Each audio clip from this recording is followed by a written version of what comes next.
Hello అండి, అందరికీ నమస్కారం. వైజాగ్ అన్నా సముద్రం అన్నా మనందరికీ ఎంతో ఇష్టం. కానీ ఆ సముద్రపు అందాలను, ప్రశాంతతను అద్భుతంగా ఆస్వాదించాలంటే ఖచ్చితంగా వెళ్లాల్సిన ప్లేస్ రుషికొండ. ఈరోజు వీడియోలో మనం కేవలం రుషికొండ బీచ్ని మాత్రమే కాదు, అక్కడున్న అడ్వెంచర్స్, బెస్ట్ టైమింగ్స్ మరియు ఒక ఫ్యామిలీతో లేదా ఫ్రెండ్స్తో వెళ్తే ఎలా ఎంజాయ్ చేయొచ్చో పూర్తి డీటెయిల్స్తో చూద్దాం. పదండి, వెళ్ళిపోదాం. విశాఖపట్నం సిటీకి సుమారు 15-20 కిలోమీటర్ల దూరంలో ఉంటుంది రుషికొండ. ఆర్కే బీచ్కు దీనికి చాలా తేడా ఉంది. ఆర్కే బీచ్లో క్రౌడ్ ఎక్కువ, కానీ రుషికొండలో ఒక న్యాచురల్ వైబ్ ఉంటుంది.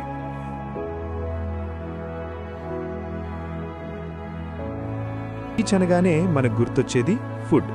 ఇక్కడ స్టాల్స్లో దొరికే మసాలా మొక్కజొన్న పొత్తు, మురి మిశ్రమం లేదా వేడివేడి భజ్జీలు తింటూ సముద్రపు గాలిని ఆస్వాదించడం ఒక రేంజ్ ఎక్స్పీరియన్స్.